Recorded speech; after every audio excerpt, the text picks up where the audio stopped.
Let's continue playing King of Dragon Pass.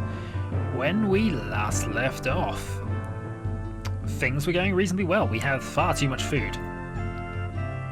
That's far too much food. Okay, more or less normal harvest, no omens, which troubles them. Okay.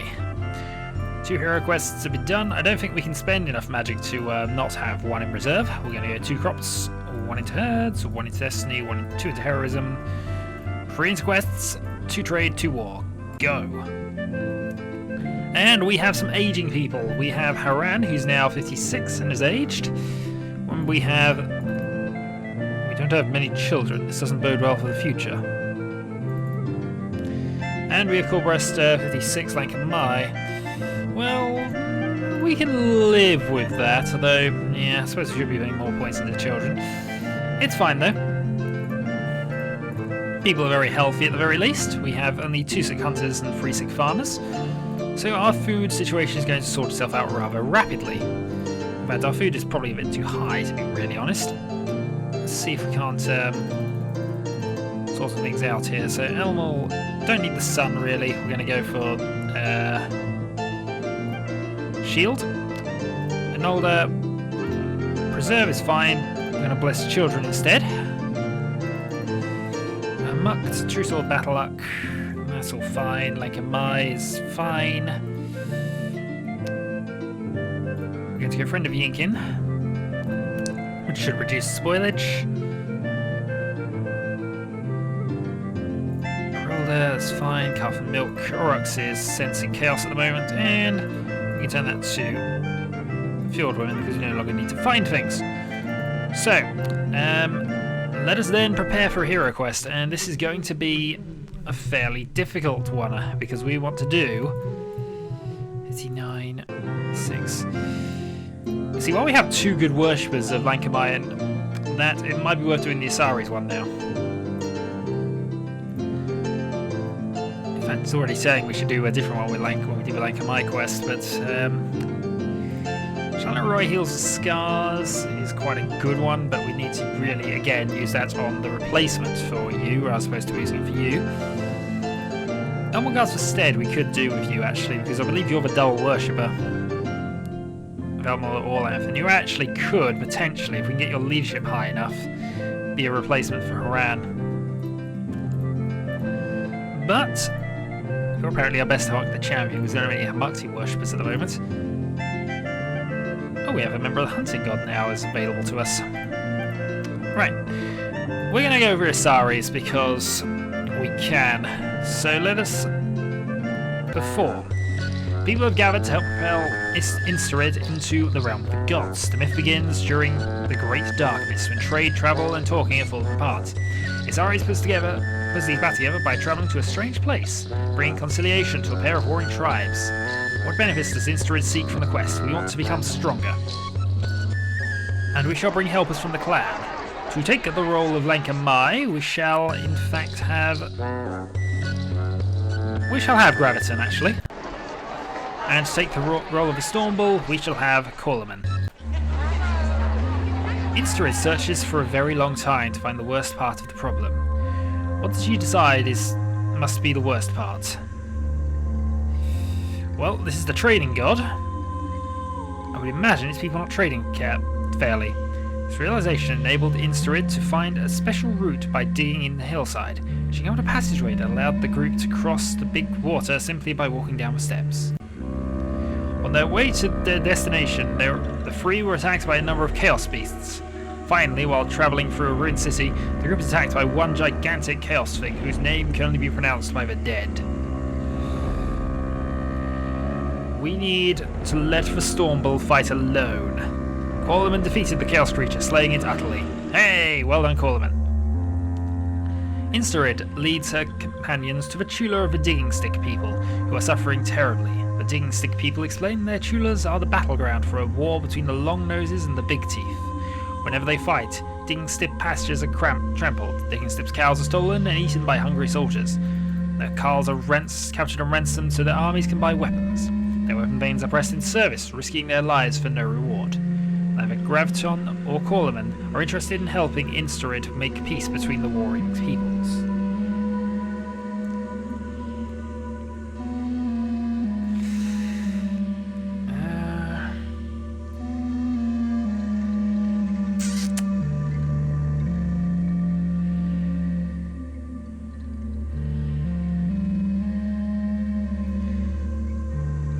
let's go to the Long Noses. Coleman went along, but Grivton went elsewhere. Insterid meets with Orinska, priestess of the Long Noses, who say, "We have no cause to make peace with the Big Teeth. They have always attacked and killed us. Our best and finest are murdered. They take our leaders, our priests, our healers, and our weapon thanes." Orinska lowers her voice, and through her enormous nose whispers a shameful secret. "Then the Big Teeth eat them. They devour our flesh and prevent our bones from being interred into my holy secret place. We can never make peace with them so long as they eat us. Now that the thing called death has come into the world, it's impossible."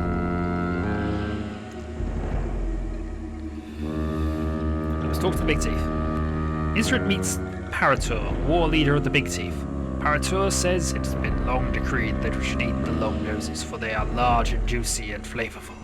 They can eat the grasses of the plains and the leaves of the forest, but we cannot. We won't starve just to please others. We could eat you two legs instead, devour the villages whose chulers you are so concerned about, but I do not think you would consider that a just solution. We cannot do as you ask, for how does one make peace with one's dinner? We must ask the Knowing God for help. Insterid asked the Knowing God for help, interrupting some pointless thing that Graviton was doing. Grivton said that Oriska was nothing but an overgrown cow, and Parator just a big Aelix, and Insterid knew what to do. She told Coleman to romance Oriska. Oriska fell prey to Coleman's rough charms and agreed to attend the peace parley. Then Insterid called Coleman to kick Parator, as one would a sulky Aelix. Coleman kicked Parator until he agreed to attend the peace parley. Now that the two leaders agree to talk peace, what does Insterid propose?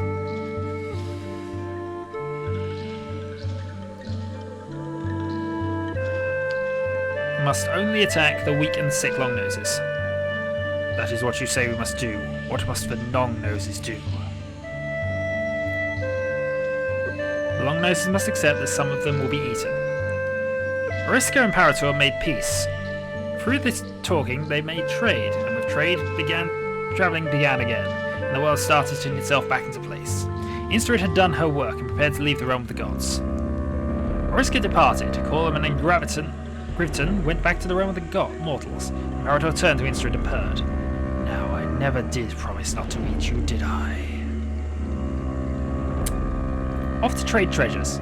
That is good, so long as it is not one of those stupid digging stick people treasures. My den is lined with those. We're going to give them the Whirlwind Jar. Parator gave Insterid a necklace of stones that looked like tiger eyes and let her pass. People celebrate Insterid's successful enactment of Issaries' the Conciliator myth.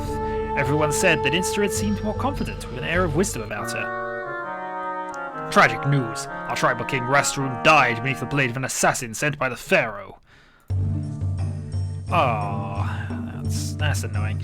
Anyway, you've gone on to bargained in Renowned Bargainer now, so that is awesome. Right, anyway, Gareth, a small stedholder, accuses Parandel, his neighbour from the Venesti clan, of moving the boundary stones between their pastures. Sometimes it's better to just give them a cow. Violence is always an option. It's difficult to say for certain, but something tells me Gareth's claim is just. Two refuse to talk with each other, much less sit down together for an arm wrestling contest. Agree to respect the boundaries as drawn by Garanth. Right, the old king is dead, so the tribal mood has convened an emergency session to select a new ruler. Once chosen, the candidate will have to successfully complete the magical rites of kingship in order to take the throne. Support on the name of clans appears to be building for two candidates, Orstenor of the Squattogs and Branbrig of the Anzani. Orstenor has a reputation for gullibility. Branbrig is famed for his accomplishments as a farmer. We deserve the throne. Branbrig has made his clan strong. He will do the same for our tribe. We can gain many cows if we play the king game well. We cannot support a candidate with character flaws as well known as Orstenor's. When Hjort was made king, the dead plants lived again for one day. They're quite well off. We can prove our worth if we wish to claim the throne. We're going to support Branbrig, and we're going to have our law speaker. Elegant swayed the clans, and our candidate was chosen to rule. Right, it's now time for the new king to be chosen. It's now time for Brand Brigadier Zani to undergo the rites of kingship. It is a time of celebration, yet also of some suspense. It is possible that Brand will be harmed by the enemies attracted by the magic of the rite, or devoured by angry spirits if he fails to precisely replicate the rites laid down by the founder of the tribe. We've got down our attentions elsewhere. Checking our bombs with our allies to not become our foes. Sacrifice the gods to aid Brandbrick. Mental magic. Why did Brandbrick succeed? And why did no one choose me? Brandbrick completed the rites of kingship. The celebration lasted for days. Excellent, we have a new ruler. How is the tribe doing anyway? The rule for less than a year. Clan mood is contented. Right, fire season. So we have plenty of goods, we have plenty of cattle. Also thinking we need to do some exploration here, so let's go and explore. Won't send you, we'll send... I'll send you. 4 and 12. Black Rocks of a new chief, Deresa. Deresa? She is known for her impiety and her occasional stammer. The former chief, Kenstrel, stepped aside after a trickster under his protection did blasphemous things. Oh, we're being raided by the Paluski. They warned us we have all of our people in reserve. 4 magic then. Take. Kill as many as possible. Charge. We rushed the Paluski formation when they still sacrificed their gods. We ran through a barrage of missiles. The fighting was fierce. Our magic overwhelmed theirs. Drove the Paluski from the battlefield. We captured 4 horses. So we're doing well there. How are we doing this? Nothing to add. We can sell some of our horses. Let's go to the Nari. Actually, let's go to the Moldings for now. 3 and 12. We want to go and large caravan. Sell goods, buy cattle. Vala, the simple girl mistaken for a hero of knowing gods, Grey Fox has finally admitted she was not the one mentioned in the prophecy, and she's living happily with a family of cotters. Raided by the Venesti again, and we do not have enough. Survival, evade. Venesti charge into us before we can withdraw. Corleman gives a vicious battle cry and smashes into the Venesti charge, momentarily bringing the Venesti warriors to a standstill. When Corleman looks down, he sees that he's bleeding from a stomach wound he had not even noticed. Corleman rallies to break the Venesti charge. You have a good chance of winning the battle, but he risks his life by continuing. Corleman rallied 2 of our finest warriors. Together they charged a weak spot in the Venesti line. Corleman swung his sword like a whip to drive off dogs. Venesti broke and ran from his charge. Everyone said Corleman had done a great thing. There was a brief battle. We drove the Venesti off and were happy to survive the battle. Kenstrel, Vane of the Venesti clan, comes to complain that he was insulted by a member of your clan ring. Drenyan dined at our clan hall and spent the entire night insulting me. She waved her bare buttocks in my face. Not sure that's an insult. Touched my wife in an improper manner. Spit chewed food in my face. Because she's a member of your ring, my clan considers any insult made by her to be an insult made by your entire clan. As you punish her, there'll be war between our clans. People love Drenyan. Much do not want a feud. Trix's insults bring dishonor only to those foolish enough to take them seriously. Kenstrel is very bull-headed. How to convince him of anything? Elmo's japes often made fights worse.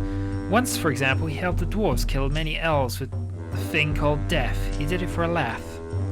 Of course I was right to ridicule you. He was doubly offended by the suggestion. By saying I should not take an insult seriously, you're saying my clan has no honor. That's gonna backfire. Where are they? Tricksters.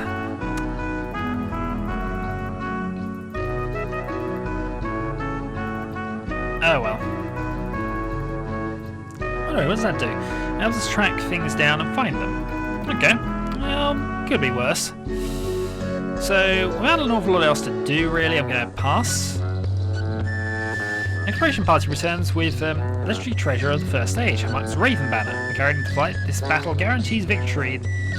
Guarantees victory in battle. However, it does so at great cost. Standard Bearer is always killed.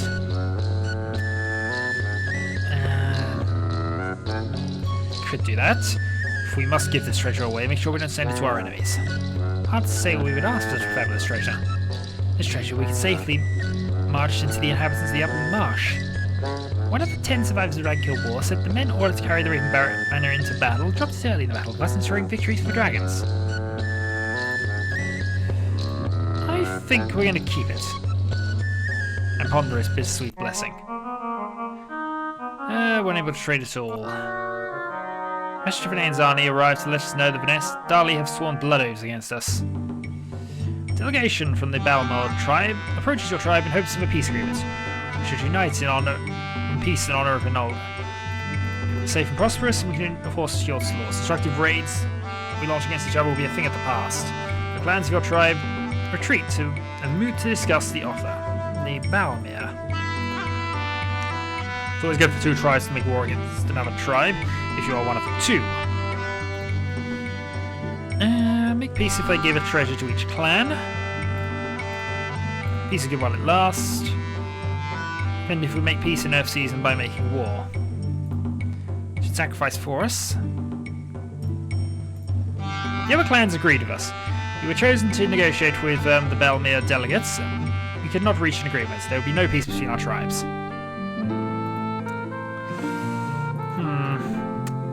That's a bit of a shame, but we probably were a bit greedy there, if we're honest. Well, we have 3,000 food. Move on. In the middle of Death Week, a gruesome delegation appears in your clan hall. They are the insubstantial spirits of your own dead warriors. You have shamed the clan. You have turned from the old ways. It is nothing but doom and disaster until you act in a manner worthy of our ancestors. We respect to our dragon pass. Even the dead must be scolded when they are in the wrong. Give them 11 cows worth. Ghosts can be captured in spirit combat and used to power spells.